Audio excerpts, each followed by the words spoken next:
There we go, you piece of shit system. Just...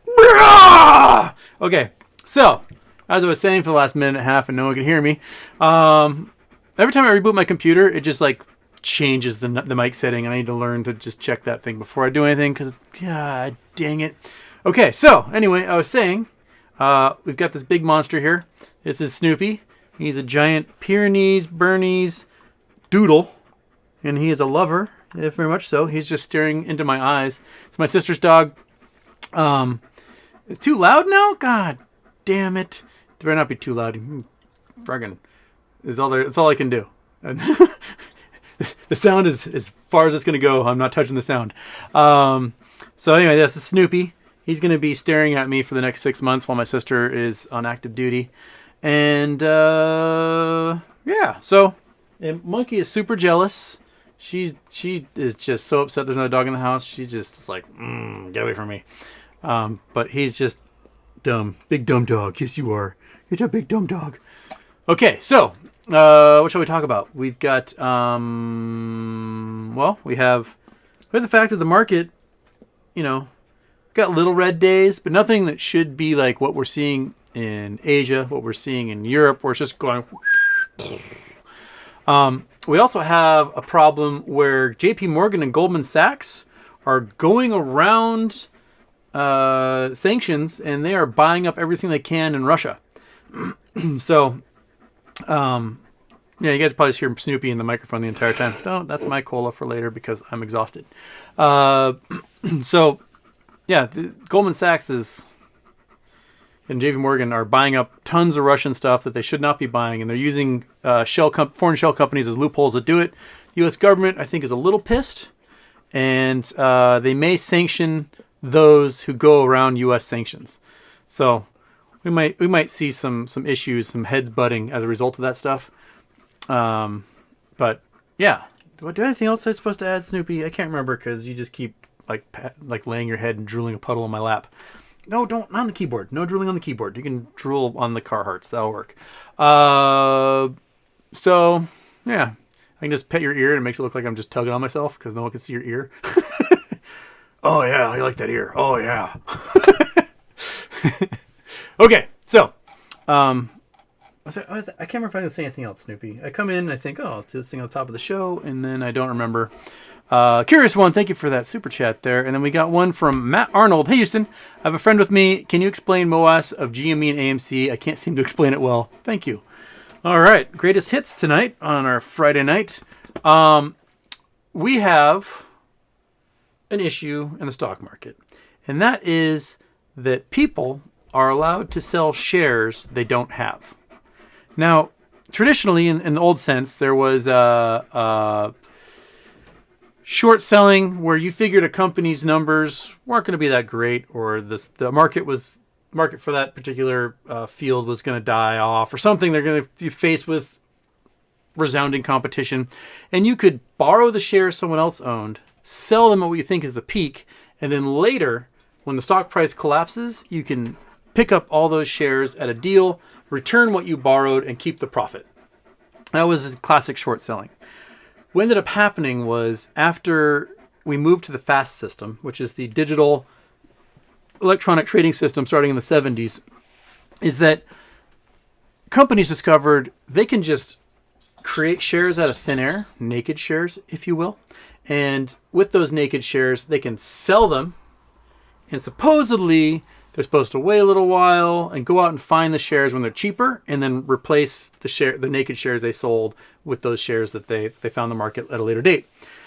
What that became starting in the 1990s was that folks would sell a bunch of shares they didn't own. They didn't borrow them. They just made them up out of thin air, just made these counterfeit shares, like creating counterfeit dollar bills. They sold them, and they would do it in such huge numbers, it would collapse the stock price of the stock. And it would collapse it down to the point where it would go to zero, get delisted. And once it's delisted and at zero and the company's bankrupt, you don't have to replace the shares anymore. And if you don't have to replace the shares, you don't have to declare any capital gains. If you don't have to declare any capital gains, you get to keep all the cash you made and never, ever, ever, ever, ever have to pay anything back or pay any taxes on it. Now, what happened a year and change ago is that people discovered if they just buy up everything, if they buy up every single share that's offered, and they buy up everything at a high price, and they actually pump the price of the stock higher, then all of a sudden, these hedge funds that were relying upon collapsing an entire corporation down to zero by diluting the entire supply of stocks with these fake counterfeits, all of a sudden were underwater. And the price started to rocket. And the price started to rocket above the price at which they had sold naked. So they sell at $20. They have a $20 liability there, right? Like, oh, okay. So I can make anywhere from $20, or it's from $0 down to $20 if I get to zero. That's my profit. The problem is that the stock was now trading for $60. So now they've got a $40 liability on the opposite direction. And they're losing 200% on every single solitary stock that gets traded. And this increases their margin, the amount they borrowed to be allowed to do these plays. And if their margin gets above a 30-to-1 ratio, they get forced to buy this stuff back. So basically what we're sitting on is a stock with like GameStop, possibly upwards of 1.4, 1.5 billion naked shares, when there's only 70 million and change shares in existence, that these short hedge funds, if they get over leveraged, may be forced to buy back each share 28 times in order to close their positions. And if that's the case, we hold so much leverage over them that we can just go, yeah, we're not going to sell. And the price gets higher and higher and higher until they get to a point people finally do sell. Which, you know, if they had just let this thing go in January, everyone would have sold $1,000. January last year, everyone sold $1,000, and that would have been it. Would have been over. Like, sweet, everyone made a bunch of money. We're cool. We're awesome. Moving on. But they took away the buy button, so people couldn't get in.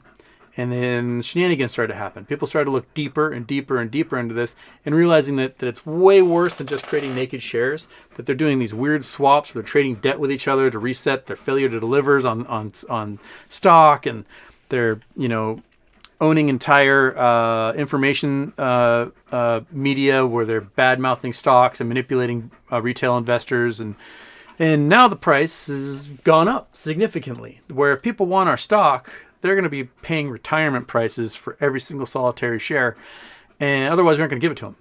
And that is the basis of the squeeze. At some point, they're going to have to buy our shares to balance the books, and when they do, we're taking their books. Right, big dog? Yeah, that's right. That's right, buddy. Okay, I'm gonna crack a soda here because it's been very early mornings, very late nights. Helping out my mom. I'm tired. I need some caffeine in me. So Safeway brand cola it is. Safeway brand cola. The best cola that's cheap. All right. It's brought to you by 22-cent cola. Is that it? Did I do well enough for you, Matt Arnold?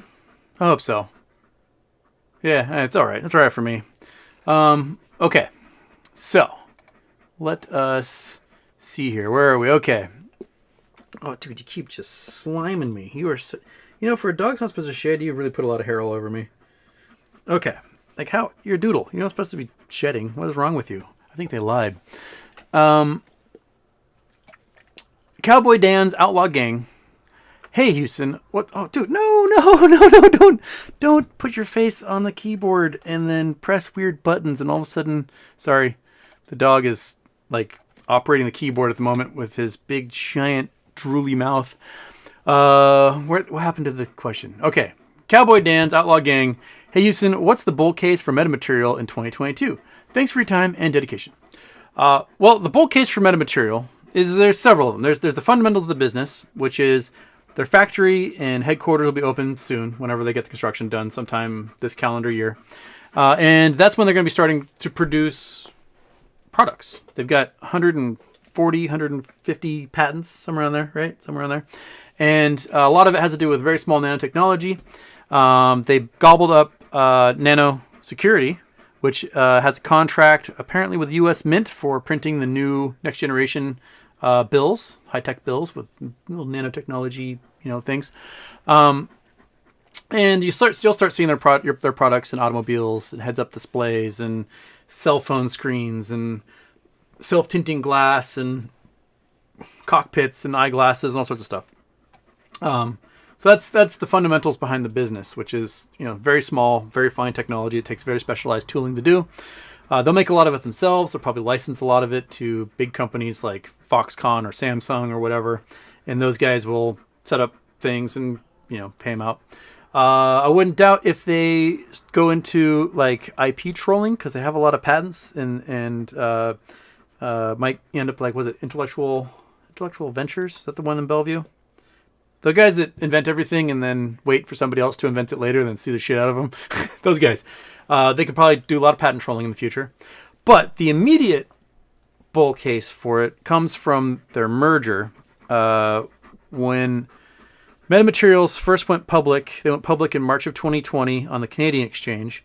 And their first main product was eyeglasses that block laser light for people that dazzle airplanes. Like pilots can put these things on, blocks out the green laser light, can't dazzle. Oh, god damn it, quit putting your head on the keyboard. Sorry.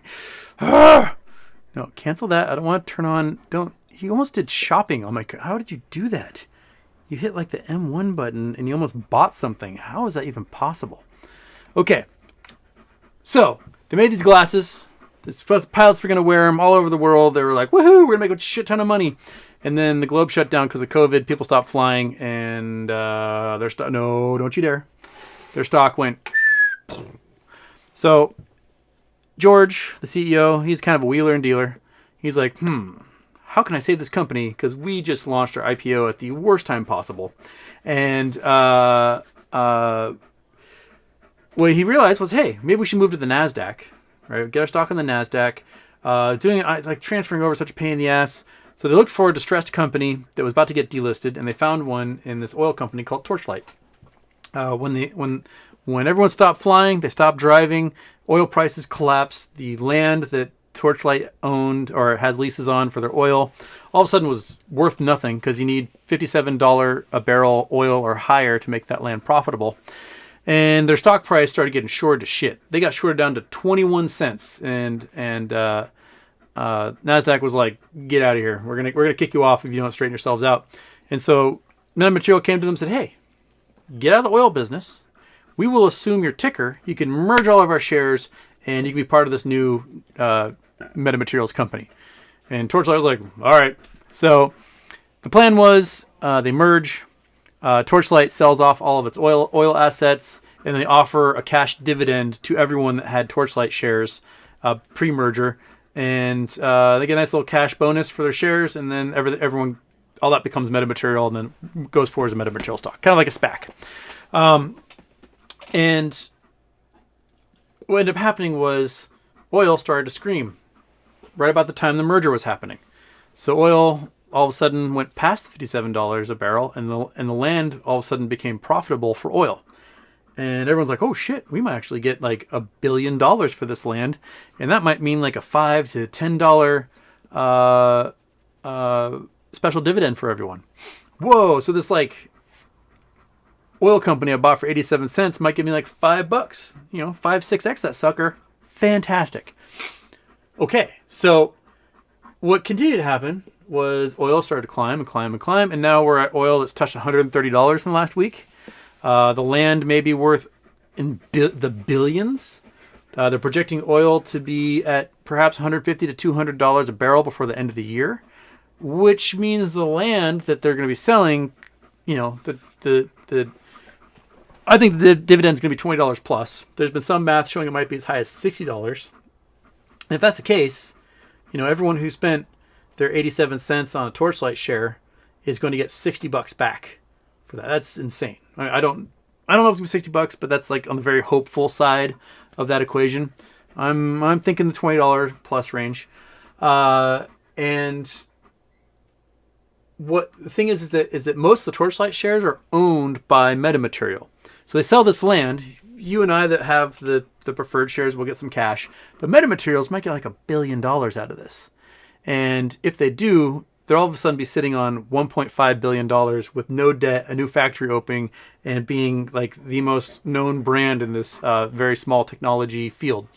And if such a huge dividend is offered, and if Torchlight was shorted as much as we think it was, to the tune of hundreds of millions, maybe billions of shares, then all of a sudden the short hedge funds will be responsible for the cash payment in lieu on that dividend. Because when you borrow a share or you create a synthetic and a dividend is offered, you are required by law to pay the equivalent of that dividend to whoever holds those synthetic shares, the ones you borrowed or the ones you created. And if the short hedge funds can't pay that, they are default on the creation of synthetics, and they'll be forced to buy back shares. The problem is that Torchlight shares don't exist anymore. So the share they're going to have to buy back is Metamaterial, right? Because all Torchlight shares became Metamaterial. So if the dividend is really big, which, oh lordy, I'm hoping, then it could result in a squeeze on Metamaterial as a result of these short hedge funds having to buy back millions upon millions upon millions of shares of Metamaterial because they're forced to by their brokers. And that is where a squeeze would come from in it. And if a squeeze happens on that, my guess is it'll probably be weeks or months after a dividend is issued when they finally get forced to, when everyone's like, hey, I don't have any cash in my account yet. What's the deal? And then they get forced to get liquidated and forced to buy back these shares. So I'm sitting on, quite a few MMTLP shares and quite a few Metamaterial shares. And I'm hoping that sometime in the next few weeks, maybe months, I can pick up maybe 1,000 options for Metamaterial, maybe for October, maybe January. Probably January would be smarter in case the dividend doesn't come out until later. But if Metamaterial stock screams the way I think it should work out, and it might be able to go for 70 or $100 a share, then 1,000 options would be enough to turn, several grand into millions of dollars. And that'd be really nice. Wouldn't it, Monkey? Yeah, are you happy now the dog kind of wandered away and he'd go up in your bed? Yeah, too happy and too cuddly. You just don't like that, do you? You cold bitch, you. Yes. Okay. So that's the Metamaterial thing. Do I have... Oh, crap. Yeah. Do I have no other super chats? I didn't miss any there. Cool. I'll take a swig now of my cola, get some more caffeine and sugar in me.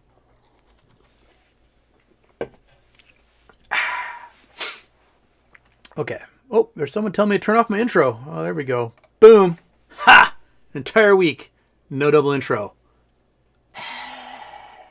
Suck it, losers. Okay. Are we all nut bars?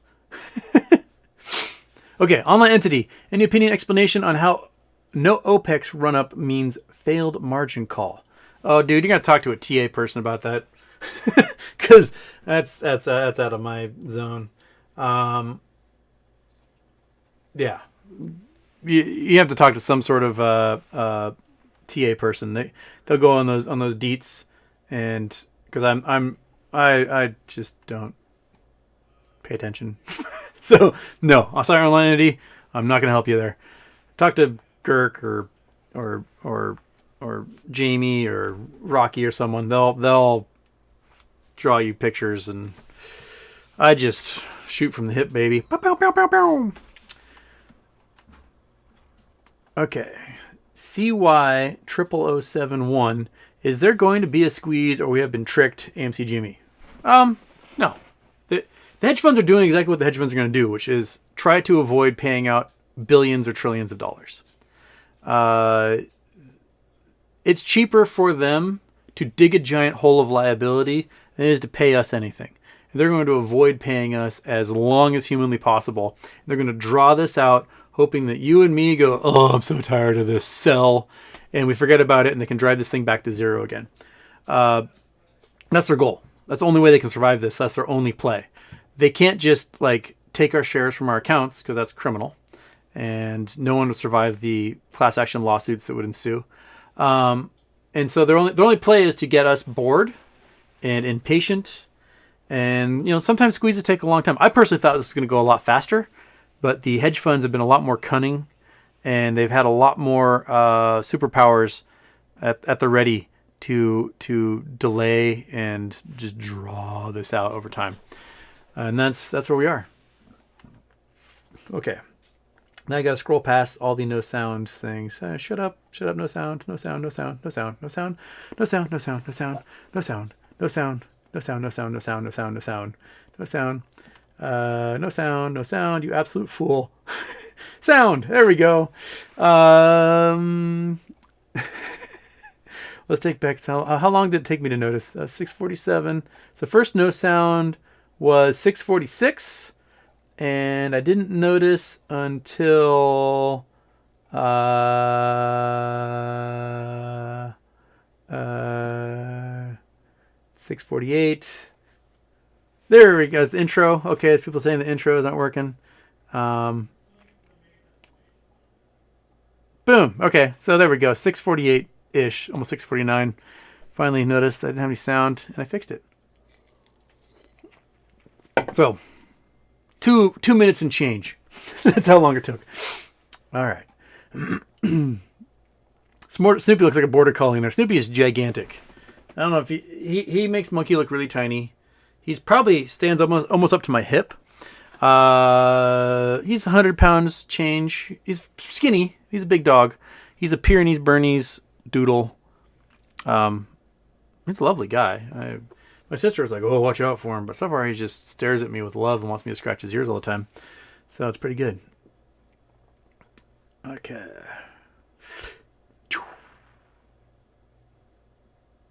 Bex Houston, happy birthday. Please don't ever change. My will be shaken if you become competent with streaming technology.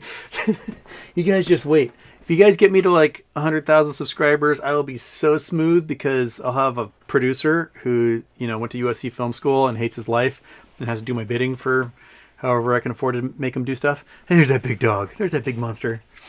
You're just going to growl at him every time he comes near you? Is that what you're going to do? You old lady. You old lady. My God, you push a lot of air. Just there you go. Just rest right there. Yeah, it'll be so smooth. It'll be like in like a studio. There'll be those Amazon LED lights that change on my command, and there'll be like a fish tank that's all lit up with like tropical fish behind me, and there'll be a microphone, a lapel mic just on this dog's upper lip so you can hear him breathe constantly. And then there'll be a producer screaming at me to hit a button somewhere to allow somebody to talk. I don't know. Okay. Snoopy is a handsome animal. He's a very handsome animal. Yes, you are. I mean, he's big enough you can see his back in the camera, where Monkey just vanishes. You don't see her at all if she steps off. It stands right there. Clean me up, Scotty. Russian bonds. Russian bonds, they're doing their thing. Right, where was that? That was Clean Me Up, Scotty. Yeah, and I think Goldman and the hedge funds are picking up Russian bonds on the cheap. So many of them. Goldman is... They come out with some sort of statement saying that buying up Russian oil companies right now is a way they're going to make a fortune. Because eventually the war will be over and oil will go...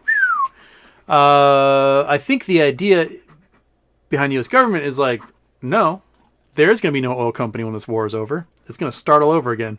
So, they may miss the boat on that one. Or they may face gigantic fines that are greater than whatever they would make off of those things. The Oat Milk Man. That is, I'll be honest, like for a benign name, that one just feels really threatening. That feels like the title of a horror movie. Oat Milk Man. Yeah. The Oat Milk Man rings twice. Houston, if you have a chance, Tar Sands by Andrew Nikiforuk is an interesting read. It's about the environmental impact of Alberta tar sands. That'd be a good book. I've not read it. But yeah, the Alberta tar sands are absolutely just brutal on the environment. They are incredibly carbon intensive to get any of the oil out. I think oil needs to be at $80 a gallon, $80 a barrel for them to make any profit on those things. You're just strip mining rare boreal forest up in Alberta to get this basically sediment that's tar heavy, and they essentially take that sediment and they boil it, and oil eventually comes out of it, and they scrape that off, and it's a pretty low quality oil, but there's just a boatload of it in those tar sands. So they're like, hey, it's easy pickings. I was reading an interesting thing about the heavy machinery is that they only allow women to work the jobs, driving the giant loaders and skids and diggers and stuff, excavators, because the men are like, well, I'm driving a truck the size of a house, and they just like flip them and crash them into things, and the women don't. They just do their job and don't destroy the $10 million dump truck. So if you are a man who works that job, let me know, because what I heard, it's all women up in Alberta that do the stuff on the big machines, and that they make men do other things that don't involve them rolling $10 million trucks. So, yeah.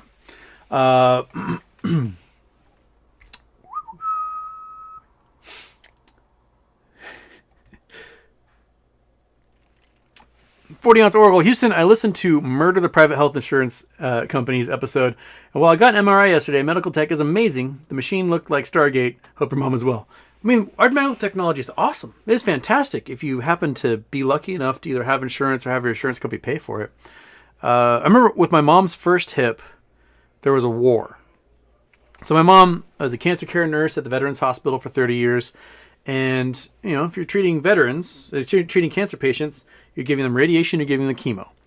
And back in the day, you get this big old bag, and you'd stab it, full of like poison, and you'd stab that bag, plonk, and you'd hang it, and you'd IV drip them into the arm, and they would get poison put into their bodies from this bag.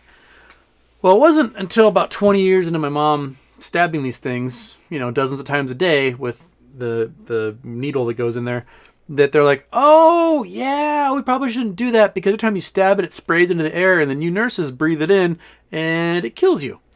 Over 20, 30 years of doing this. And so what happens with a lot of nurses, and what happened with my mom, was it developed these weird autoimmune, like rheumatisms, arthritis. Essentially, what happened with my mom is that it ate away all the cartilage in several of her joints. Her hip joints became totally useless. So it was a result of her job, was the fact that she got this rheumatism. So this battle happened between the hospital and the insurance companies, and everyone was refusing to pay for a hip. Meanwhile, my mom's like, I just need a new hip, man. I don't care which one of you pay for it, just someone get me a new hip. And so she waited like so long till finally some arbitrator was like, the hospital pays for it. The hospital finally paid for a new hip. And then the second one came along, and because there was this arbitration, they still tried to be a dick about it. But the arbitration, they're like, no, it was the hospital has to pay for it. So she just had to wait for so long because COVID waves kept happening, and they kept shutting down the hospital. But anyway, for the price of what her hip cost, which is, you know, 40, 50 grand to get that hip, it's a 2-hour surgery, and she's out of the hospital the next day, walking around, 50 grand for that. She could have flown to Spain, rented a house on the beach in like Mallorca or Valencia or somewhere down there, and lived for a year, living the good life, and gotten a new hip at the same time for what she got for 50 grand here in the States, which is pretty wild to think about, that you can go to a first world nation and get that kind of treatment. Have you guys ever seen Turkish hairlines? I think we talked about it before, but open that. Go there. Open you up.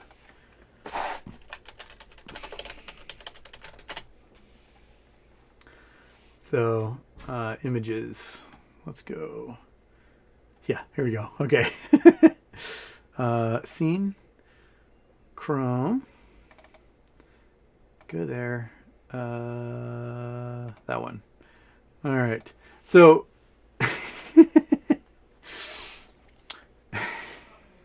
if you are on a flight, on like a Turkish Airways flight between Istanbul and the States, you will be on a plane with all sorts of dudes, just dozens of them, that have hair plug surgery, and just one after another, hair plug, scalp surgery, because they can join the hair club for men here in the States and get it done for, I don't know how much it costs, 30 grand to get hairs pulled out the back of your head and put on top of your head, which, you know, someday I may have to do something like that.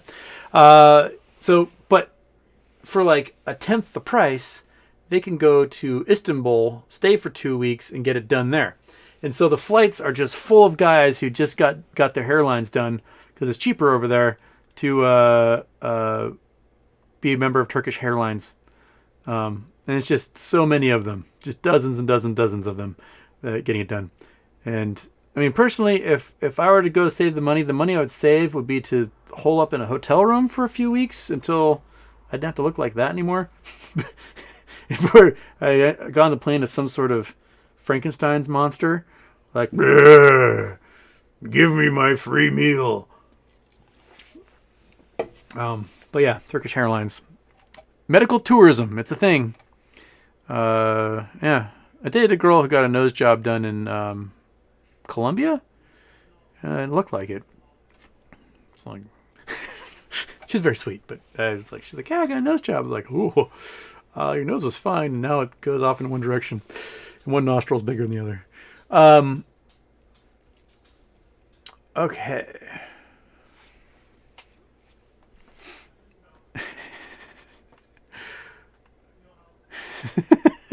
Snoop Dogg, Snoopy Loop, we're going streaking in the quad by gymnasium. I haven't seen Old School in so long. Okay. Sean Marcos, what do you think about Credit Suisse is cooperating with DOJ to rat out Goldman Sachs, JPM, and others? Yeah, Credit Suisse needs a lifeline at this point. They are so over-leveraged. They are absolutely hosed. And they're so hosed on Russian investments at the moment that they're not going to go down with the competitors picking up what's left and winning. So these guys hate each other. So this is my thing about like conspiracies about like some global cabal of billionaires all are plotting to take over the world. Billionaires fucking hate each other. They absolutely loathe each other. Yes, there's a good old boy network. There's like, you got your billionaires up here, and then you got your good old boy minions, your finance bros, your country club guys, stuff like that. Those guys, you could own a chain of car dealerships. You could be the CEO of a Fortune 1000 company. Your kids are going to go to private school. You're going to whatever. But the next echelon up, the super wealthy, they hate each other's guts. They absolutely hate each other's guts. And they don't want the other guy to have more than them. They want to destroy them. They hate them. They are not ever working together. They want what the other guy has. And so, like, the people tell you, like, WEF, the World Economic Forum, is this cabal, so all these billionaires can take over the world and install a new world order and whatever. No, I've been in Davos when the WEF is going on. These dudes show up with their mistresses and their other mistresses, and they talk shit about each other, meet, strike some sort of weird deal where they think they're screwing the other one over, and then they leave. It's under the pretense of going to like help the world make things better. They don't give a shit about that stuff. They care about striking an oil deal, getting a manufacturing plant built, doing this, taking over that guy's company. They might bond with one other guy to murder someone else, but then these guys will become enemies again. It is not organized. They're all a bunch of sociopaths and psychopaths and narcissists, and you cannot get any of those folks to work with each other. I mean, like, think about Putin, right? Putin's the richest guy in the world, and no treaty he signs is worth the paper that's written on. He does not give a shit. He'll tell you what you want to hear, when you want to hear it, and then he'll do whatever he wants afterwards. That is pretty much how every billionaire operates. They'll tell you what you want to hear. They'll sign a document, and they go, and do whatever they want, regardless. You can try suing them, whatever. They can hire better lawyers and make it last forever, and they'll sit in the courts until you die. And if you do happen to win, yeah, their insurance will pay for it, but who gives a shit? Please look at the Sackler family. The Sackler family has managed to weasel their way out of being responsible for the opioid epidemic. And at most, what they have to do is they've got to sit in the courtroom and listen to, the relatives of loved ones who died go, how dare you? How dare you kill my son? How dare you get my mom addicted to this? And the Sackler family goes, okay, whatever. And that's the end of it. They aren't going to pay a dime. And the way they structured their settlement that's happening is the companies and maybe a little bit of the family are going to pay like $6 billion in retribution, but they're drawing it out over like decades and paying here and there with a lump sum due at the end.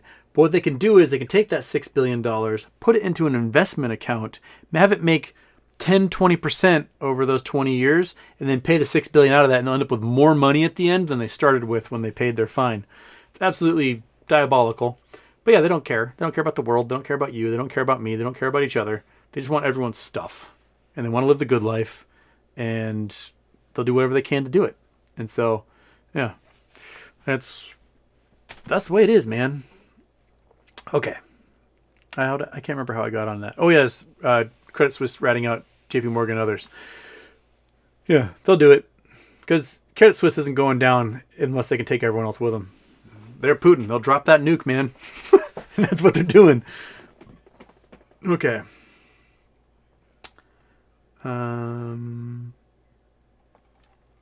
Legacy 10 Productions, Houston. Where are the best places to go stargazing in the Pacific Northwest or in Southern California with no light pollution? Go Mariners. Happy birthday. Fish wears a mattress and love your mom. Love to your mom. You can love my mom too. I don't care. She'd be happy about that. Well, in Southern California, I would go into the high desert, like Antelope Valley. That'd be a great place to look. You're a couple thousand feet up. It's dry. You get lots of descending air. You're away from the city, so the stars are great. I mean, when I've been out there, the stars have been magnificent. My cousin, Taylor, did a whole bunch. Let's see here. Taylor Gray. Bam. See if he posted any of them. He does all sorts of night stuff, and he did a lot of it when we did. I took him on a mineral hunting adventure years ago. Oh my gosh, my internet is so slow, folks. It is. I don't know if it's herky-jerking on your side, but it is really just... Come on, you can do it. You can go there. You can go there. Okay, finish that. Any day now. Any day now you can... There we go. All right. Go there.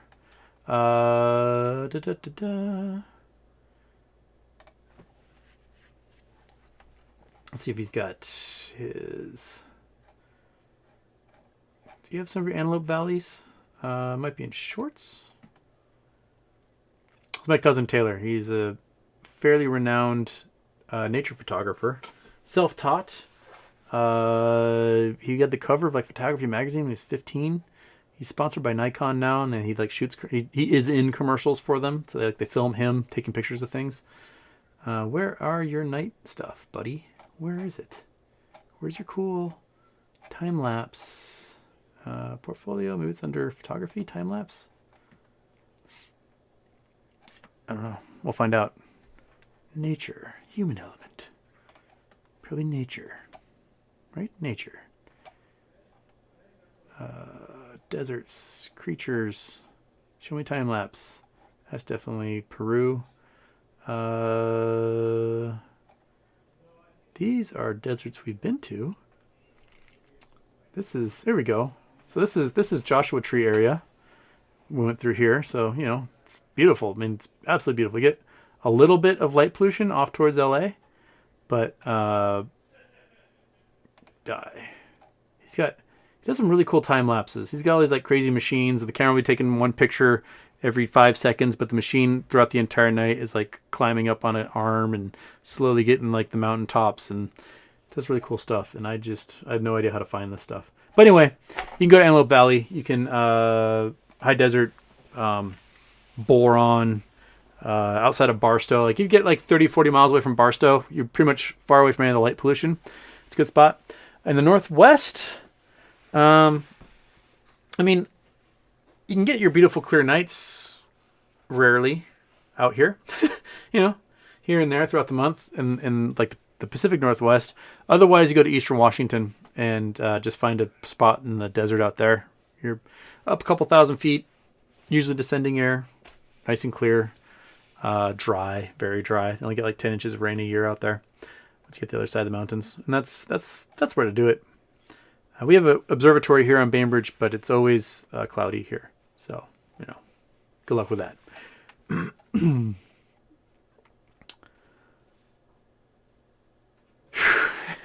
Just buddies, I slept through most of the day because of work last night, so all I know is GME and a bunch of other stuff went to shit. Yeah, they hammered things down today. Yes, today and yesterday were days that people called like, oh, it's just gonna happen. It's gonna happen today, which made me it's told me no, it's not gonna happen today. As long as people kept saying it's gonna happen tomorrow, it's definitely not happening tomorrow. I think the market gods will make sure it only happens on a day no one expects it coming. No one sees it coming. That's what's gonna happen. Until then, keep making predictions, the sorcerers of the market go, no, we're going to hammer the price down. You guys are going to feel embarrassed. James Vargas, I'm still looking for the squeeze or waiting at least, but Shackleton's Endurance was found. That's awesome. Yeah, it was found in like 10,000 feet of water. It's pretty crazy. Almost like in perfect condition.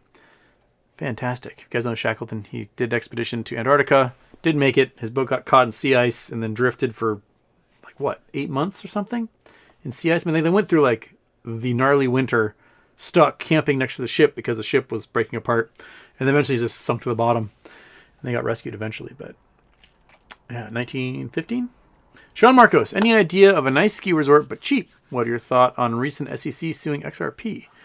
I've not seen SEC suing XRP. I have to look that one up. Sorry, I don't have that one. Ski resort but cheap. Oh man, depends on where you are. Find mom and pop ski resorts, like locally owned ski resorts. Those are always the cheapest. Fantastic cheap. The resorts are usually small, but you can ski for like $10 a day. My favorite I ever went to is actually Mount Baldy near LA, just outside Pomona. On a good year when they get lots of snow, dude, the terrain there is amazing, and a season's pass is $64. Can't beat it. I mean, most years you can't go skiing at all because no snow shows up, but the years it does show up, it is some fantastic skiing. And you'll see it in the mountains just out, you watch an Angels baseball game in April and the mountains be covered in snow. There's people skiing up there for like $10.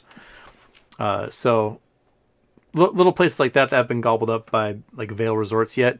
That's where to get your cheap skiing.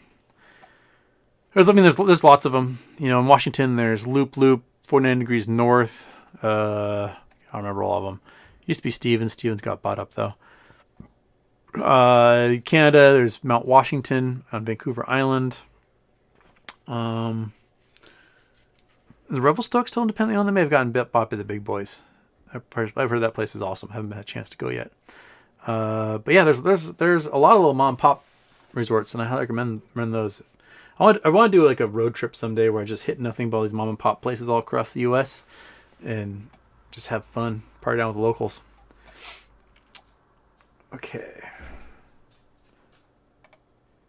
Ba-bum.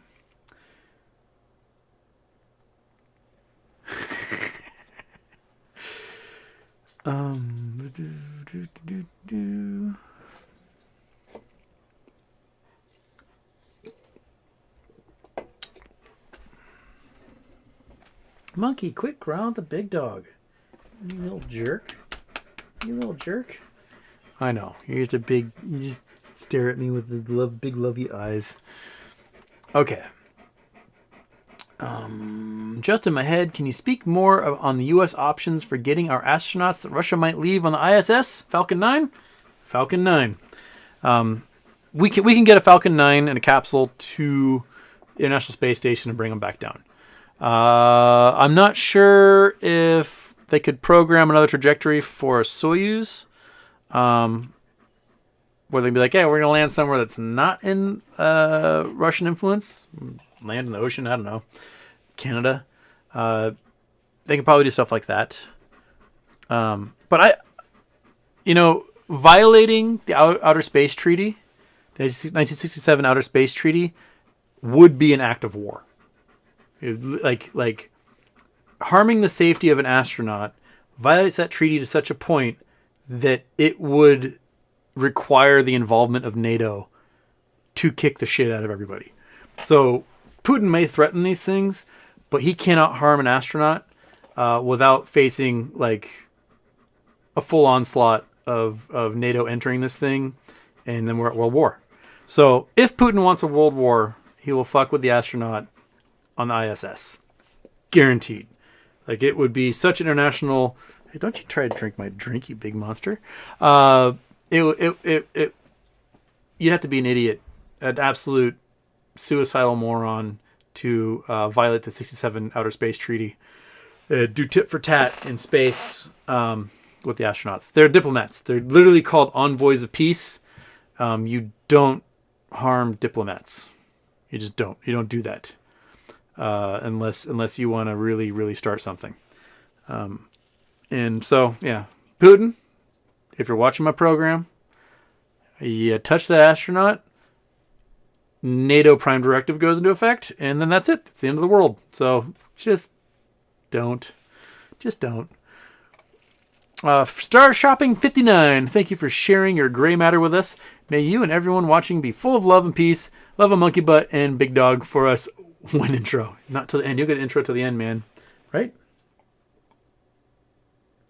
What's that? You want to go into your blanket. I know that look. That's the put me under my blanket.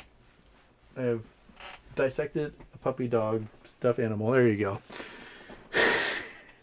She's so funny. She does that like at night too. She just stares at me until I feel it and I wake up and I just throw a blanket over her head and then she curls up and goes back down. Okay. But yes, much love to the big dog, wherever the big dog is. I have no idea what...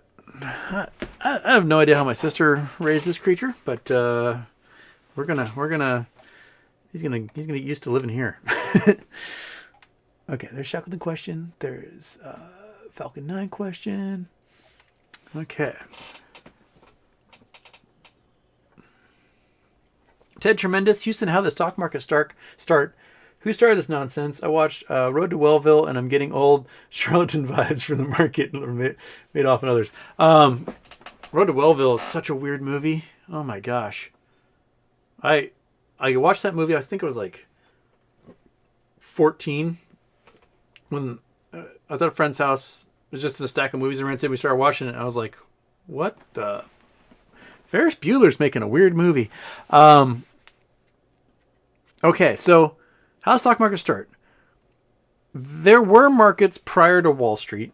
We had the tulip market, and then East India Trading Company, and you could buy shares in these corporations that existed, and you would get, returns on your investment.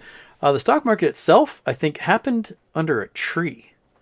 Wasn't that the story? There was a tree on Wall Street, and some guy was sitting in a soapbox and then offer parts of a company, and that's how the New York Stock Exchange began.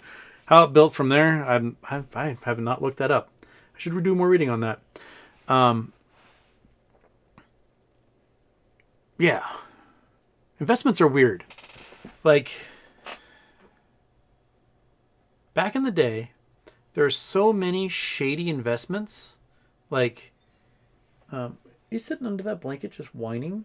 Just having a hard time whining away? Yeah, just... chill out. You're going to have to get used to this for 6 months. You'd have initial public offering for some mine in Colorado. And everyone would be like, oh, gold discovered in Colorado. I'm going to... And the mine would totally just be fake. Never existed. But there's no way to verify that data because you got the stock trading in New York and you have the mines in Colorado. And all you have is this word of mouth. So yeah, the mine turned out to have 1 ounce per ton. We can prove that there is, 10,000 ounces or whatever in this mine. So we pay up, boys, and you'll make a bunch of money. They would have weird things where guys would salt mines. So they would dig a hole, buy a bunch of gold, and just sprinkle it around. Like, oh, this mine is so rich in gold. People are like, oh wow, it's amazing. There was a famous investment swindle that happened in the border area between Colorado and Wyoming, where these guys decided they were going to pretend like they had made a gigantic gemstone find of diamonds and sapphires. And so they had bought this giant bag of diamonds and sapphires from India, brought it to Colorado, and just sprinkled it over several square miles, put them in little cracks and in riverbanks and stuff. So people would go like, oh crap, sapphires. And then they went and they sold a bunch of shares in all these mines that didn't exist, and everyone got swindled. Well, the funny thing is that some of the highest concentrations of diamonds and sapphires in the entire world are found in lodes in that exact area, but if they just looked for them, they would have found them. Rather than having to sprinkle all this stuff all over the place.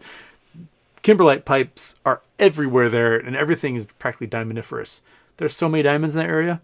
And then there's sapphire and ruby mines all over that mountain range.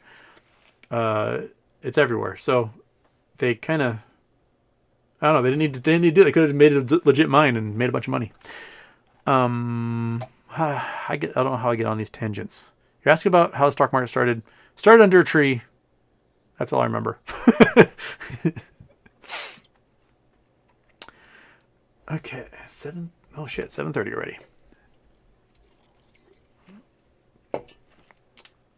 Okay.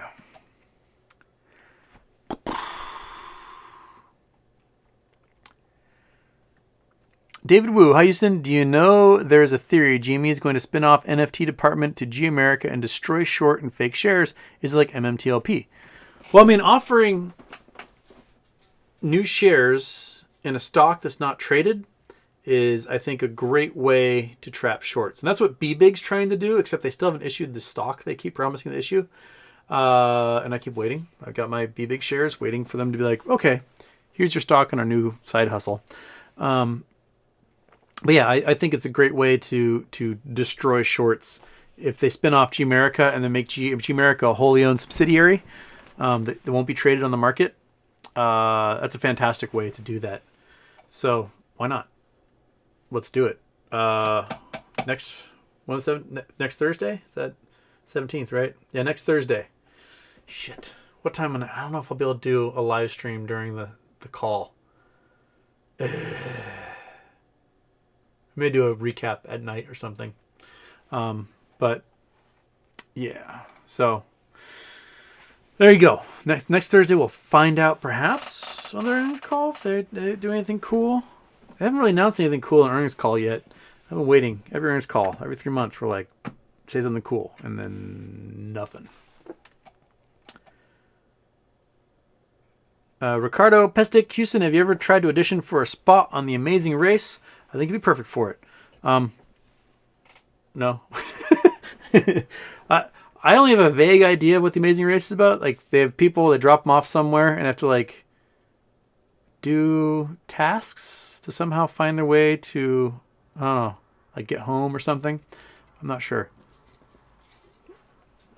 I don't have any network TV, so I don't ever get to watch these things. I was almost on Big Brother in like 2014. A friend of mine called and she said, "Hey, you want to be on Big Brother?" And I was like, "No." She's like, "But we want you to be the saboteur or whatever." It turns out she was working for the casting agent for that show. I was like, I don't know what any of this is. So she sent me like a season to watch. And I watched it and I was like, oh, this show's kind of stupid. But she's like, yeah, but you get, $2,000 a week plus an extra $50,000 for being a saboteur, and then you have a chance to win $1 million or whatever. I was like, okay. And so I thought about it and I was like, all right, so you can guarantee I'm going to be on this show. She's like, yeah, if you say yes, you are on this show. I was like, all right, let's do it. And the producer called me and I talked to the producer and whatever. And this was like, I don't know, maybe March 2014. I was like, all right, I've got a plan. I'm going to destroy this show and I'm going to rule everything. And so I started taking quick inductive hypnotism classes. And I was like, I'm going to brainwash every cast member on this show. I'm going to hypnotize, get them all, each one of them alone in a room, and I'm just going to brainwash them. So they're never going to vote me off. They're always going to do exactly what I say, and it's going to be amazing, and I'm just going to dominate. And I took all these classes, and I got certified. I'm now a certified hypnotherapist in the state of Washington as a result of taking all these classes. And they did some sort of giant cattle call at one of the malls here in Seattle, because they'd go around like, you want to be part of Big Brother? Come to South Center Mall. And everyone shows up. There's like 100,000 people lined up. And so my friend had called me a couple days prior. She's like, hey, you need to go meet with the producer in person. They're going to be at such and such hotel because they're doing this big cattle call. So you just go up to the hotel room at this time, knock on the door, and be like, hey, I'm Houston. We're here to meet. So I go to the hotel, go to the floor, knock on the door. This team of people open the door, and it's like a conference room type thing in the hotel. And someone's like, who the hell are you? And I said, oh, I'm so-and-so's friend. I'm Houston. Like, oh, did she tell you to come here and tell me to go fuck myself? And I was like, no. She's like, well, you can get your fucking ass out of here. And she's screamed, yelled at me, and like kicked me out. And I was like, what the hell was that all about? So I called my friend. She's like, oh yeah, I kind of quit in a blaze of glory yesterday. And I was like, what? What? I just spent $900 learning how to do stage hypnotism to do this show, and you just quit without telling me, and I just went and like, got yelled at by some producer because you quit in a blaze of glory. So I did not make it on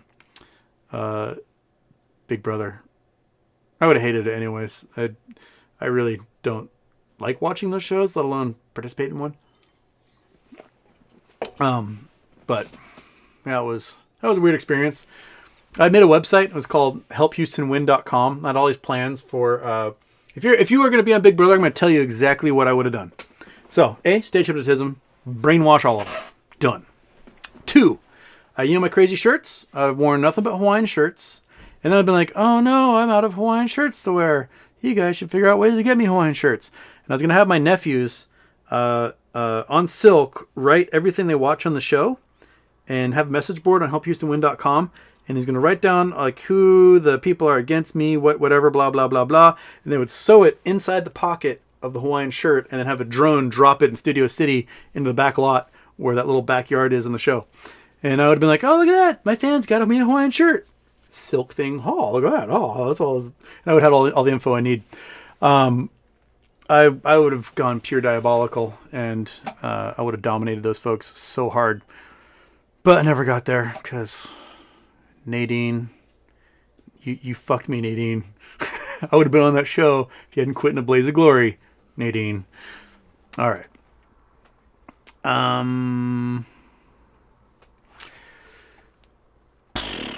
How did I get there? Oh, James Shorick. Shorick? I appreciate it, brother. This is Vanilla Gorilla on Twitter. You have a brilliant mind. Oh, thank you. Thank you, James Shorick. Vanilla Gorilla. It's always nice to have the kind words. I get the kind words, and then further down where I miss the chats are the people like telling me to kill myself and Russian bots and stuff. And my wonderful modmins here, they take care of that. They have to see all the horrible things. I never see it. So there you go. It's a fantastic way for me to stay sane, I guess. Okay.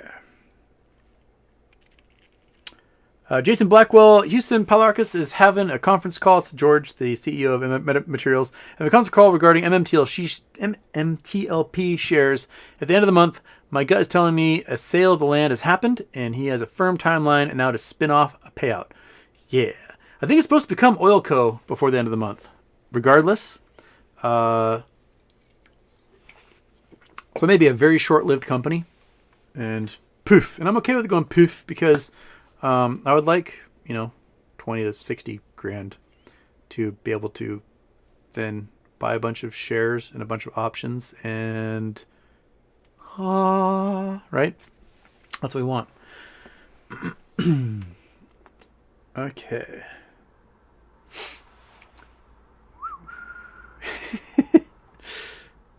All right. Stonk Onader, do you think MOASS will occur before the end of 2022?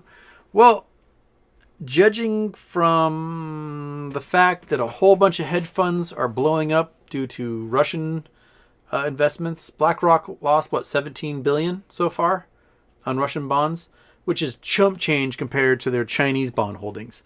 No one is yet willing to admit that those Chinese bonds are worthless. They're all pretending like, oh no, they still have a chance to pay them back. They're not paying back shit, man. You're not getting anything from them. So I would say it's safe to assume writing off 200 plus billion in Chinese bonds this year, if not more. Next year will be even worse. So I think it's very likely that losses sustained are going to be much larger than anyone is currently letting on. And that's the way crashes like this happen, is that folks pretend like nothing's going wrong. Like, oh, everything's fine, everything's cool, it's fine. And meanwhile, there's, a hot coal burning an entire room behind them to pieces. That's just the way it goes. So when it hits them, it'll hit them hard, and it will be a shock and a surprise. Oh, I didn't know we were that leveraged in offshore bonds. And you look at the books, you're like, oh, that's all you had were offshore bonds. You dummies. Okay. Barf Boo, thoughts on Bed Bath & Beyond? Will this squeeze to a similar percentage as GME did last January?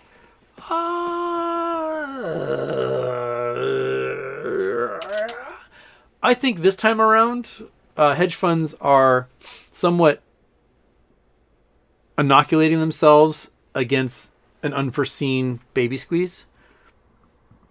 I think any squeezes that happen are going to be because the hedge funds did everything they could to try and delay it and then lost that battle.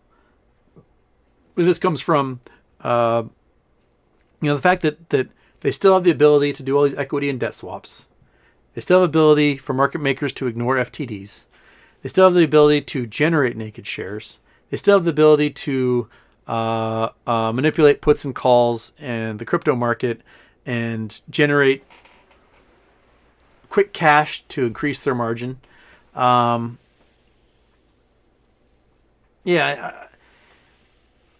think they figured out a way to delay. It's just delaying an execution, but I think they've figured out a way to delay. I think we're waiting for everything to pop, and Ryan Cohen might just be like flexing a little bit, showing that he's got billions also, and he can play this game too and go long on things. He's not an insider at Bed Bath & Beyond, right? So he can't sell his GameStop stock. GameStop stock might go to $1 million, billion, trillion dollars a share. He can't sell it. But he's not an insider at Bed Bath & Beyond. So if Bed Bath & Beyond goes to thousands of dollars a share, he can sell that shit any day of the week. Right? Yeah, sell it all. I just made myself $1 trillion. Woo! That might be how it rolls on this one.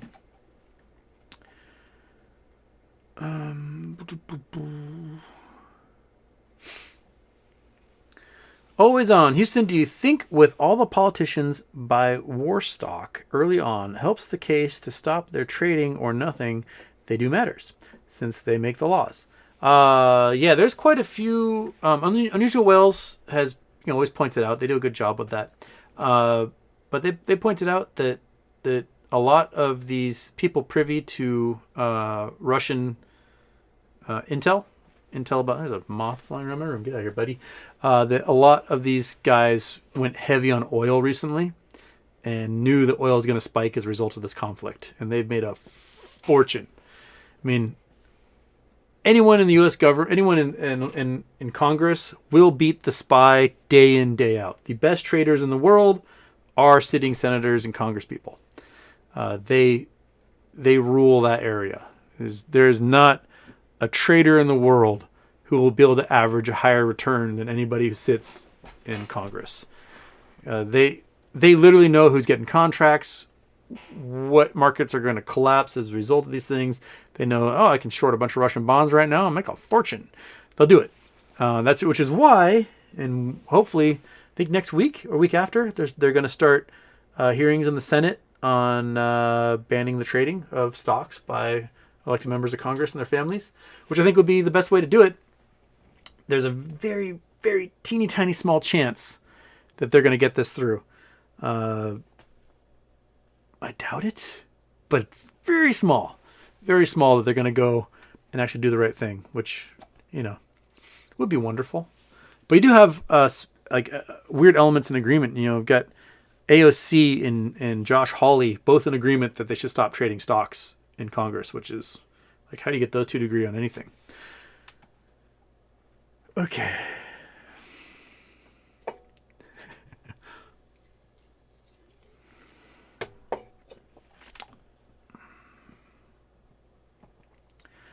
Wanro, did you hear of T0 as part of the delivery for the stock market? I think people are confusing T0 the company with T0 like time zero, which is the right now you got T+2 for settlement of trades. So you buy a stock, they've got 2 days to deliver, and you got 2 days to like close out the cash, clear the cash. And they're moving to T0, T+0 for same day settlement of things. So I think some folks are confusing T0, the Mark Cohodes venture, with T0, the rule that would do same day clearing of securities transfers. I think that might be what's happening there. One row. Okay. Billy Illy. Is there something like DRS for hedge funds? Could they tie up a ton of real shares to create an endless supply to borrow from for FTDs? Short tax, reset cycle times, etc. Ooh, that's actually... Huh, I hadn't thought about that. Because the reg show, all I have to do is identify the shares. So if you've got some sort of, like, oh yeah, I got 1 million GameStop shares in this account right here. So I know where it is. I can sell the 1 million shares right now, and then do the same thing with tomorrow. Like, oh, I can short 1 million shares again because I found 1 million shares right here. You know, oh hey, I found 1 million shares. Like you're Dory the fish. 1 million shares. I'm gonna short some more. Just do it over and over and over and over. That's pretty brilliant. If you thought of it, they probably thought of it, and they're probably doing it. So yeah, you're probably right. Which is where the collusion and RICO charges may come in. Because if they are colluding to do something like that, that could be seen as a crime by the DOJ. So, And say what you will about the Department of Justice, they have been really tight-lipped about stuff. They do not make their presence known until they act. The recent arrest of what's that guy Tario, the Proud Boy down in Florida. They arrested him in somebody else's underwear, which is brilliant. When Bill Barr ran the Justice Department, folks knew they were going to get arrested like a week ahead of time. There's so many leaks. Like, oh, they're coming for you. You got a week to figure your shit out. And so they had the opportunity to at least put on a suit and whatnot. Mark Garland's DOJ does not say peep and until it's time. And so these guys get snapped up. If they're going to talk about, oh, we're pursuing RICO charges, it's because they already have enough incriminating evidence to charge them with RICO. Now they just want to get them on obstruction charges as well to show how guilty they are. So they're going to get caught shredding things and burning down warehouses and whatnot. And that's just the nature of it. Yeah.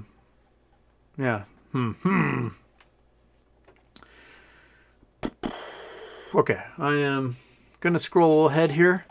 So if I missed your stuff in the middle, I'm sorry. I apologize. 1,000 apologies. But I'm going to try in future just get a little more chunks throughout the show that's a little more contemporary.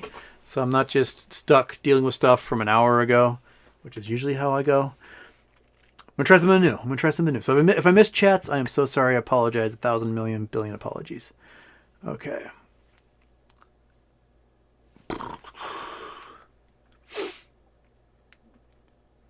Okay.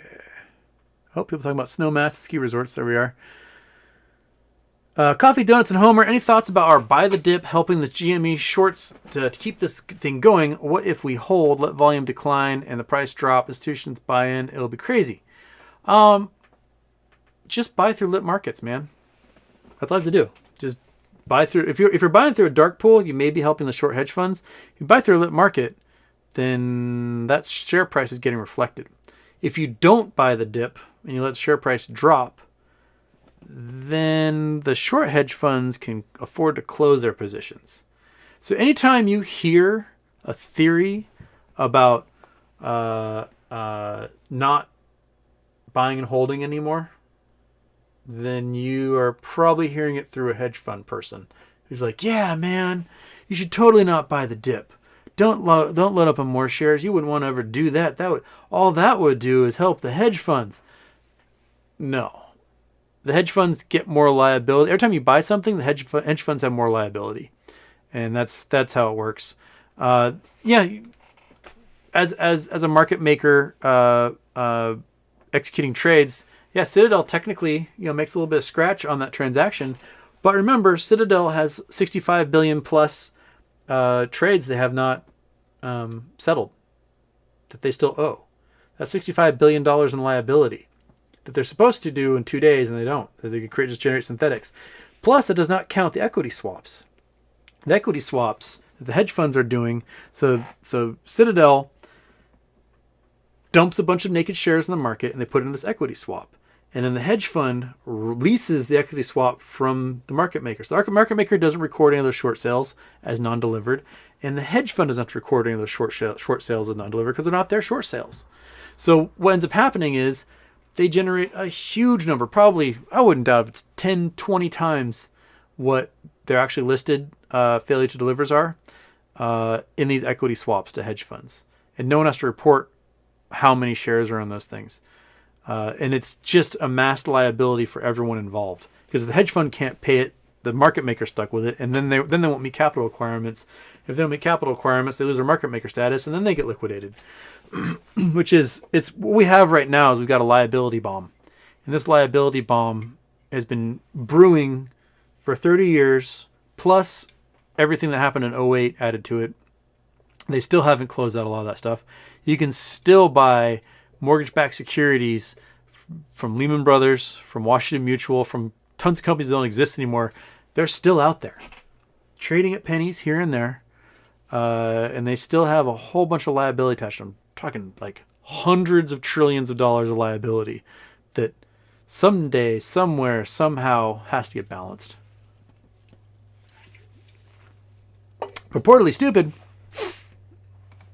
Hey Houston, I've never been able to wrap my head around it. Could you explain Euler's number and how it's derived in an approachable manner? Oh man, fuck me.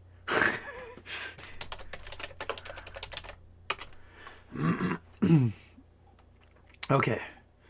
Oh man, okay, so Euler's number, I believe, is a factorial, if I remember correctly. It's a log. Oh shit, it's been so long. Yeah, 1 plus 1 over n to the n. That's what it is, I believe. Yeah, factorial. So think about like, this is not exactly how to do it, but it's pretty close. You have something, right? So you cut it in half, and how do I word this? Okay, if I tell you the distance between you and the end of a 100-yard finish line, and you can do it in like, oh shit, how would I explain this to my students? All right. It would take X number of steps for you to walk from wherever you're standing to a wall, and allow you to take one step towards the wall, right? And then the next time you can only take half a step. And the next time you can only take a third of a step. Next time you can only take a fourth of a step. Next time you can only take a fifth of a step. Until the point you're taking steps that are like 1/1000th of a step, 1/1001th of a step, 1/1002th of a step, and so on. Will you ever reach that wall? No, because you're having the distance or even more each time you are getting close to that wall. So Euler's number is essentially you have 1, you add it to 1 divided by n, right? So to the n squared, and you end up getting smaller and smaller and smaller numbers as it goes along. If I can bring up clickety clack, here we go. There, what's up? Okay, so it's the limit of n as n approaches infinity. So it's 1 plus 1 over n to the nth. So step number 1 is 1 plus 1 over 0 to the 0th, which is just 1. Bing! Anything to the 0th, 1. There you go. 1 over 1 over 1. So 1 plus 1 over 1 is 2, right? Because you have 1 plus 1 to the 1th, which is just going to be 2, right? And so on. And it counts that way. So as this number gets smaller, right, the limit of this total value gets smaller as well. So eventually you get to 2.7 blah, blah, blah, blah, blah when you get to infinity. So you make this 1 over infinity, which is essentially 0, right? And this becomes infinity, which is 1 to the infinitieth power. And blow up becomes like just meh. That makes sense?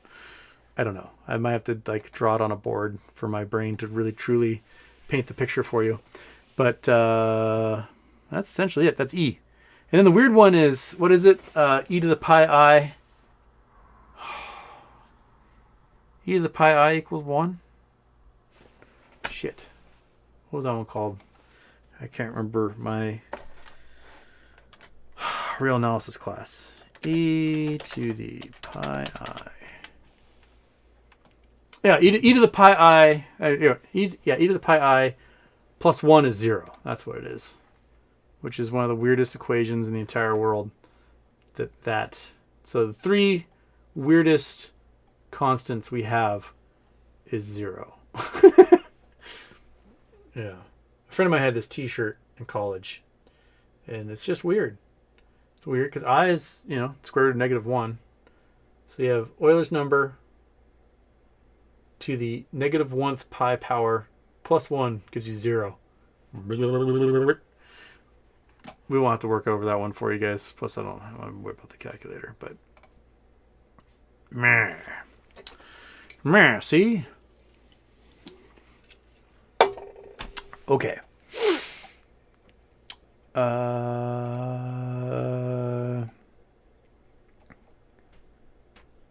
Haven't had to explain E. I haven't taught a class where we had to explain E to anybody in a long time. Probably trig. Last time I taught trig was like 2014. Been a while. Okay.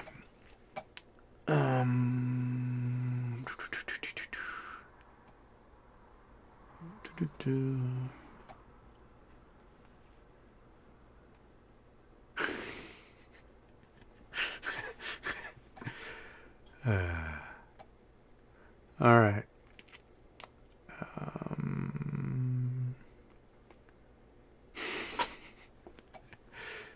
All right, people talking about silver in Colorado. We got 8 o'clock now. I got to can't quite do a 2-hour show today because I have to get back to my mom's house to relieve these poor people that are watching after her. So I got 25 minutes or so left in the show. Is that all right with you guys for Friday? Okay. Pablo Loco. Sorry, Pablo Loco. Houston, how does gold look to you going the next week? Gold's going to keep climbing. Gold's going to climb and climb from this point, I think, because I think we've truly entered a bear market, especially with the war news, especially with folks trying to shore up investments into actual physical gold. Whether you are somebody scared of bear market or you are a Russian oligarch who's trying to abscond with their ill-gotten gains to the Maldives, there's going to be a lot of gold trading around. And the bigger the boat you have in which to create ballast with gold, probably the better at this point. Gold. When the market goes wild, people go to gold. That's how it goes. So yeah, it's probably the time. And I'm not a financial advisor. It's not financial advice, but it's probably the time to, if you are rich, dump what you have, get your gold, sit in your gold for a year or two till the market figures itself out again, and then sell your gold and get back into the market. Okay.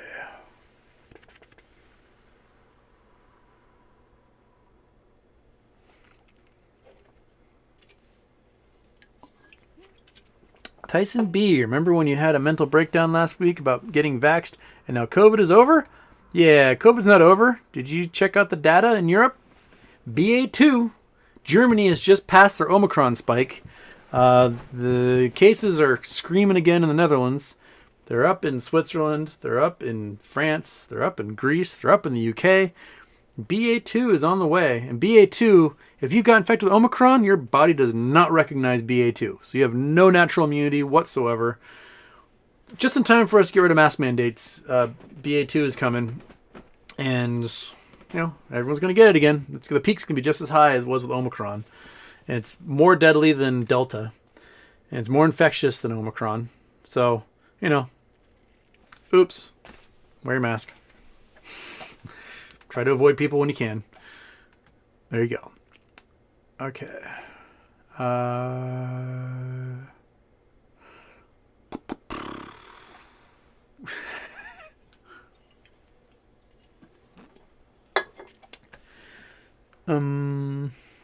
Okay.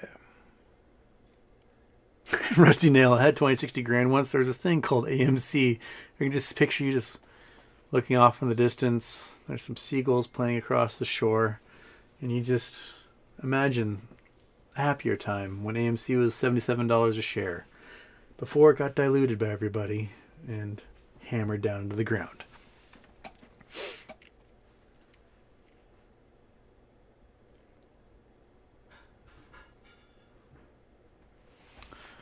Okay. Crystal 969 Yahoo. I thought BlackRock lost 1.7 billion. It was 17 billion. I think it was 17 billion. BlackRock 17 billion. Yeah. So 17 billion is the is Reuters. BlackRock exposure down 17 billion since February. BlackRock total exposure to Russia has declined to less than 1 billion from 18 billion a month ago. Okay.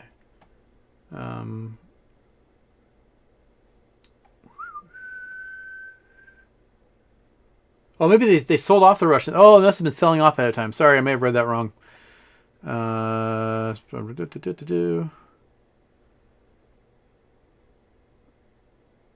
So index strategy is what's left. So they may. Oh, it sounds like they were smart. Never mind. They didn't lose 17 billion. They got rid of 17 billion in problems running up to. So they knew an invasion was happening. Sanctions were coming. So it sounds like they just dumped everything. So I'm sorry. I may have reported that wrong because I read the headline totally wrong. Yeah. So yeah, they only have a billion and change left on there. So you're right. You're right, Crystal. I'm wrong. I apologize. I totally read that headline wrong. You're right. They got out ahead of time because they knew what was up. You don't become a big powerful fund like that without having like, hey, is Russia going to invade? They are. All right. Are you guys going to do sanctions? They do. Okay. Sell everything. Cool. Thank you. Click. Yeah. There you go.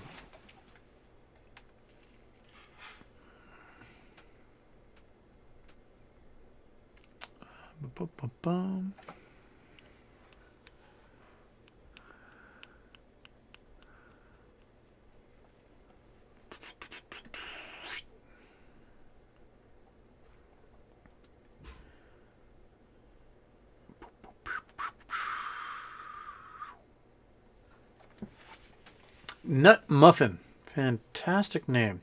Can you explain the MMAT and MMTLP with ticker symbol because I am confused on what's getting dividend and what's getting squeezed. MMTLP is getting dividend. MMAT is a potential squeeze if that dividend is really huge. If the dividend's like $1, hedge funds won't care. They'll pay it, whatever, done. If the dividend's like $20, $30, $40, $50, then the hedge funds might be out tens of billions of dollars in cash that they don't have, and they'll be forced to buy back Metamaterial stock to make up for it.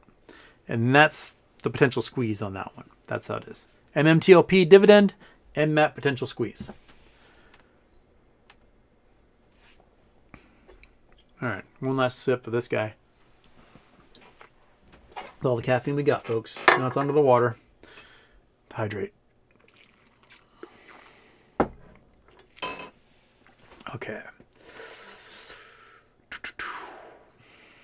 Brex Gold was a huge gold mine scam. Yes, it was. But there's still a lot of gold mine scams out there. And the fly-by-night guys, they will take you for everything. Might be good. I mean, I got a big piece of property with a lot of nickel and gold on it. Probably should get my shit together and do an IPO or something. We'll figure it out. Okay, I just don't want operating mine. I love looking for stuff. I don't want to operate a mine. That's just the most boring thing in the world. James Shorrock, what is the status of Elon Musk suing the SEC? I didn't think he was suing the SEC. I thought it was the other way around. The SEC is investigating him for manipulation, which is he's been manipulating. Yeah. Also, isn't it weird that he had a secret baby with Grimes, and Grimes is dating Chelsea Manning? It's the weirdest. The future's weird, man. The future's very weird.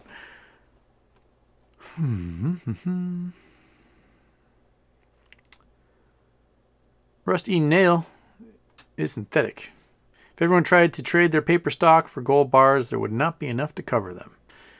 Oh yeah, there's way less gold than there are people on Earth, that's for sure. I think all the gold on Earth would fill like 3 swimming pools. That's all the gold there is that's ever been mined.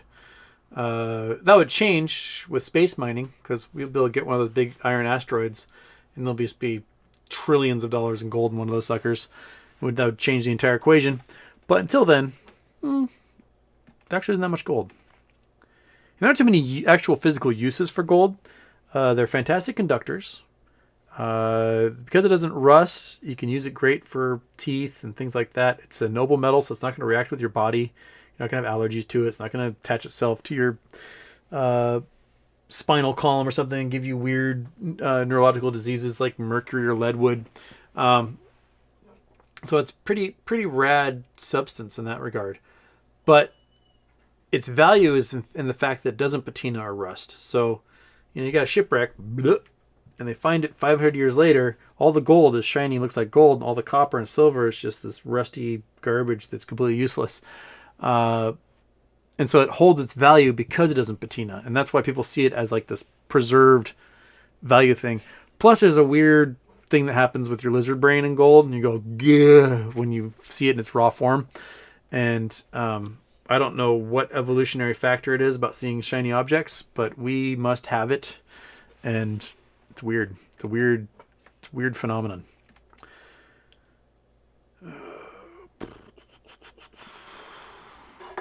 Jason Blackwell, Houston. Yesterday I was diagnosed with COVID positive. I'm double vaxxed and boosted. At this point, is there anything I can do other than isolate and hydrate?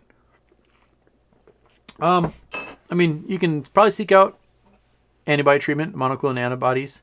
I don't know if any of those, if like the Pfizer pill's been approved yet, but at this point, hydrate, isolate. The hospitals really don't really have the ability to do any proactive help for people. Like, if you're gonna die, they're like, oh, you can go to the hospital. Everyone else, stay the hell away. We don't have time to deal with you. So yeah, you might be stuck in the hydrate and isolate, but man, that sucks. I'm sorry. It's COVID's spreading again. It's gonna start coming. That graph for the U.S. is gonna start going up. It's already up a boatload. Let's see here. Vermont was up 400% week over week last time I checked. Coronavirus 1.3 acres does really great stats. Just blew that. I did. This dog's not supposed to shed, and I just totally blew a dog hair into that water glass. Good job, Houston. Good job. Good job on that. Go. Keep scrolling. Click to see all. Okay. So last I saw, there's only a few that were going back up. Alaska was going up. Colorado's going up. Alabama's going up. Delaware's going up.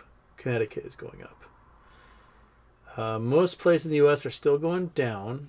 Looks like Vermont may have gotten their shit back in order here. Vermont. Okay, Vermont was last week. They're up 400%. This week they're down 90%. So they look like they hammered down and got people isolated.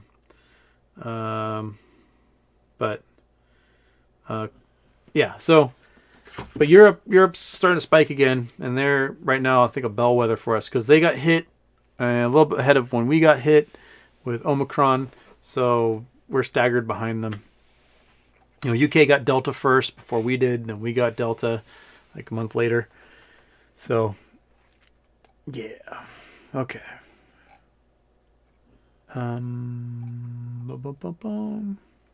Mexican silverback Hong Kong COVID infections are over 50,000 on the 9th. Deaths and infections are up in China. It's coming to USA soon. Yeah, China's getting hit hard. I don't think that their lockdown policies are going to have as much of effect on something that's like 1,000 times more effective than the original variant. You could lock people down, stick them in their homes. But I think this one either lasts longer in the air, is more durable, or sits on surfaces longer, makes it into air vents, aerosolizes better. I don't know. But the effectiveness transmissibility is way higher. Okay. Have you ever tasted pink eye? What? No.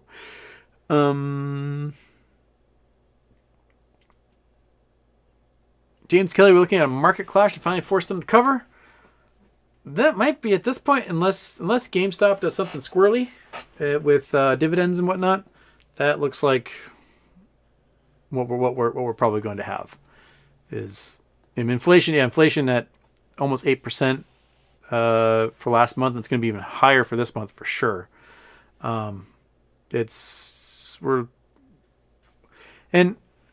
you know, the government can talk a lot of game about, oh, we might have to raise interest rates to deal with inflation. But then, you know, my guess is the plunge protection team right now is dumping trillions into the market, and they just aren't reporting it. They don't really report that stuff until later because they don't want to be like people spooked by the fact the plunge protection team is dumping stuff in the markets. But, you know, the SPY is dipping. It looks like it's going to finally do its crash. And goes, oh, magically, there's a huge volume of buys in blue chips, and the SPY goes right back up again. Where'd that come from? It probably came from the Fed dumping $1 trillion in the market all of a sudden. And then 2 years from now, we'll find out, oh yeah, the Fed created $10 trillion and kept the market afloat for 6 months. And we're going to be like, well, that's where inflation came from, right? Like, you and me, we're not causing inflation. Inflation is coming from people much more powerful than us. Inflation is coming from the fact that companies are making record profits right now. The oil companies made $170 billion last year, like the largest profits ever. They're not hurting for oil. They're just making money. McDonald's, oh, you know, it's those people, they have to make $15 an hour. It's inflation. We have to pass that on to you, the customer, and charge you more for a Big Mac. McDonald's making huge profits. They don't care. Grocery stores making huge profits. They don't care. Everyone who's telling you that inflation is causing prices to rise is just rising prices and passing the profits on to the people who are in charge of those companies. They're totally lying to you about so much of inflation.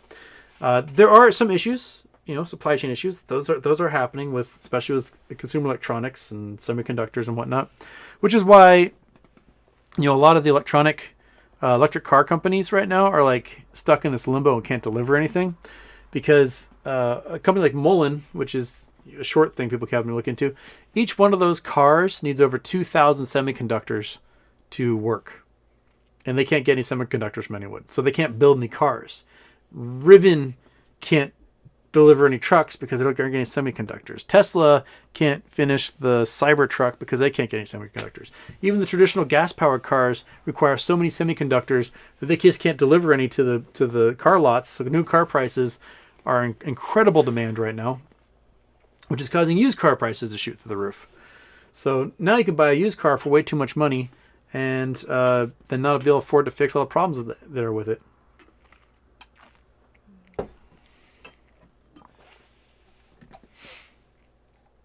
Okay. According to Elon, nickel is the new gold. Like to emphasize, mining companies out there, please mine more nickel. Musk said during Tesla's quarterly conference call. Well, it's because they need nickel for their batteries. But no, nickel isn't the new gold. There's a lot of nickel. 7% comes from Russia. So that's a good chunk to like carve out of the nickel market. But here's the way I see it. There's that Hong Kong company that's losing like $2 billion a day because they were shorting nickel. And they're like the largest nickel distributor in the world. So I think what they were seeing is the market is about to shit the bed. And when the market shits the bed, people stop buying consumer electronics. People stop buying consumer electronics. Base metals like nickel and copper go and they just crash. What they didn't expect was for Russia to invade, start a war, reducing the supply of nickel by 7% suddenly, causing a huge spike to happen right before. Like they should have shorted at here instead of shorting down here. And so they're getting hosed. But the long play is that nickel prices will probably collapse once the economy goes down the shitter. And they would have been right. But Russia kind of messed up that dude's investments.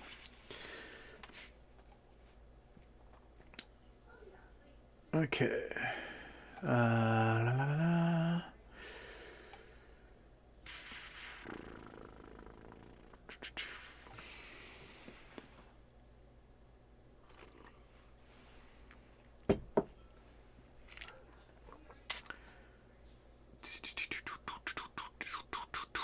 Gold chains for rap videos. So there's some weird tax loophole on gold chains, isn't it? That's the reason why some of those guys wore gold chains was that they could literally have a huge amount of their net worth around their neck at one time, and it wouldn't be taxable or something. Someone was explaining it to me that there was like a loophole in tax law that had to do with gold, and that's why they would wear just so many gold chains around their neck, and then carry a gat, because so someone just take all that gold off your neck and then run away with $30,000 in gold or something.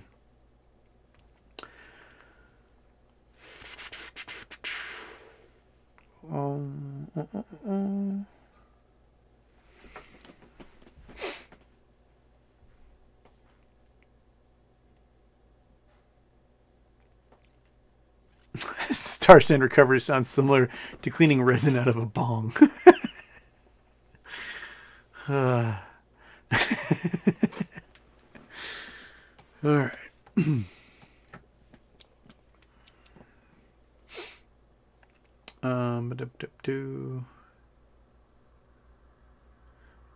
Diaz says it costs 2.5 cents to produce a penny, and there's a problem. We will always be running a deficit. It's true. And we cut the cost by making them out of zinc. But like Canada cut the penny, what, 2009? 2010? Somewhere in there they got rid of the penny. So everything just goes by 5-cent increments. The United States should do the same. We should just cut the penny out entirely and just go to nickels and higher. Because why lose money on pennies? Like, nothing costs 2 cents. Right? You just, if something is $1.98, either make it $2 or $1.95. Pick one. We'll go from there. Okay. Oh, there's super chat. Meow meow. MC Hammer was brilliant. He put $20 million into his house and then declared bankruptcy like he was done with his money. Kept every penny. Yes, depending on where you live, you can definitely get away with the houses. There's a reason why O.J. Simpson lives in a $30 million house in Florida. I think it's $30 million. Because he lost the civil lawsuit for the murders of Nicole Brown Simpson and the other guy. And Florida has a law that says lawsuits or plaintiffs can't seize real property in Florida. So as long as all of his wealth is tied up in that house, they can't get their money. That's why he moved to Florida from California or from Southern California. So, yeah. There's some really smart bankruptcy lawyers out there that will definitely help you do stuff. Like, you can, let's say you get a credit card, right? You get a line of credit. It's hundreds of thousands of dollars, and you go out and use it hundreds of thousands of dollars to just buy bricks of gold. And you buy brick after brick after brick after brick after brick after brick after brick, and you put that in a safe or a safe deposit box, or maybe not safe deposit box because they might be able to get a lien on that. But you hide it somewhere, and you got $20-30 million in gold. I don't know how much the line of credit is, and you've got that gold buried, and you just declare bankruptcy. Oh, I can't pay my loans. Declare bankruptcy. That's where your assets are. You're like, I've got this hovel. I got a crappy car. That's it. I got nothing. The bank goes, all right, well, sell your car, do this, whatever, and then you got your bricks of gold sitting there, and then boom, you're done. There's a lot of scams along that line that a lot of these really rich guys will use to keep a lot of money. The Sackler family was trying to declare bankruptcy. They've got billions. No, you can't declare bankruptcy when you have billions. You're fine. Hi, buddy. The weird bankruptcies, when we talk with Laser Haas, the weird bankruptcies, like eToys wasn't bankrupt. They were about to merge with Scholastic and make a giant company, but they were forced into bankruptcy anyway. What? And then, your Bain Capital, Goldman Sachs guys took them for everything. It's crazy. Don sees your shed. Okay. I'm awake enough to listen. You know about what's going on with Chinese ADRs. I understand objective wave collapse mechanics, but ADR trickery? Nope. Someone had posted a graph the other day. where's the graph? I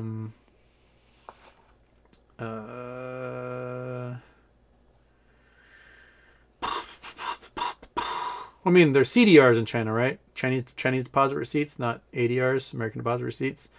But yeah, but these Chinese stocks are tanking in the U.S., aren't they? Thought they were.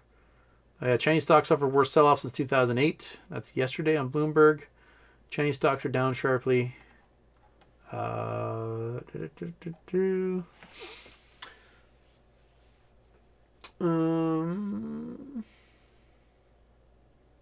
ADRs securities represent shares of non-U.S. companies that are traded on U.S. exchanges. So, so the SEC has a new act in 2020 allows them to just ban the trading of some of these companies and just delist them automatically, just kind of out of hand. And so it looks like they've identified the first ones that they're going to jettison. So 5 companies just getting delisted basically for the hell of it. And that sinks their value to zero as far as investors are concerned because they can't sell and they can't buy. So that might be it. Let's see here. Crane Share. It's a basket of listed Chinese internet companies. Also shifted focus a year ago.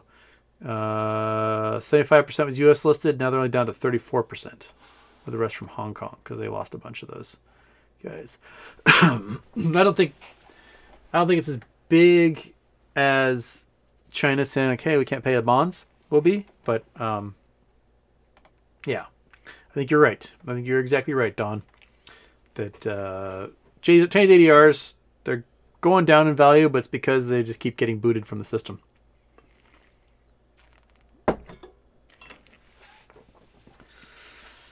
Okay. Nope, it's almost 8:30. I'm going to jet here in a second. All right, that's a penny thing. Let's see here. Liz Clement. Florida has unlimited homestead protection on personal residence. That's why OJ and Pelosi bought homes in Florida. Yeah, I mean, that's why a lot of rich people are in Florida, I think. They're like, oh, you get there. Homestead protection. Thank you. I didn't know the term. All right, monkey butt. We're going to have to go because we have to go take care of the mom again. Yeah. There you go, buddy. You emerged from your cocoon for everybody to see. Snoopy. Come here, big dog. Come on, bud. Where are you? Snoopy! Where is he?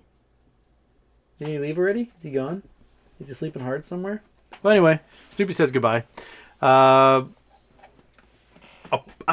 going to see if maybe I can do a Twitch stream at some point tomorrow. There might be somebody who can be like an afternoon Twitch stream, which is rare for me. But that's if somebody can come and relieve me from mom duty. I'm on mom duty until Tuesday or so. All right. Luke Malcolm just sucked me in with the super chat here. Zom, at its peak, do you think it still has another leg? Where is it? ExxonMobil. Oh yeah, there's definitely more to it. Like, there's a reason why the analysts keep saying $150 barrel oil is coming.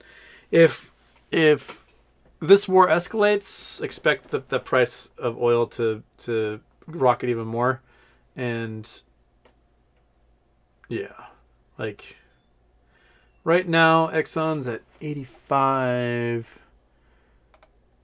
We were at Christmas time. We were at 60 something. Just before invasion, had shot up to 82. Dipped right the day before the invasion. It dipped to 75 and then had a peak of 87.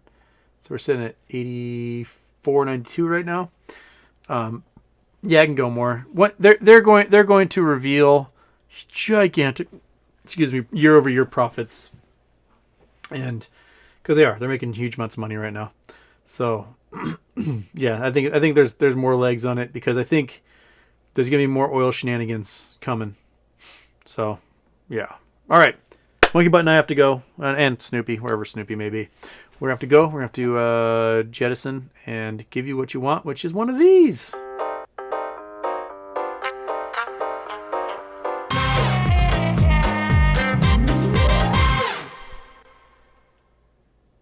Bye-bye.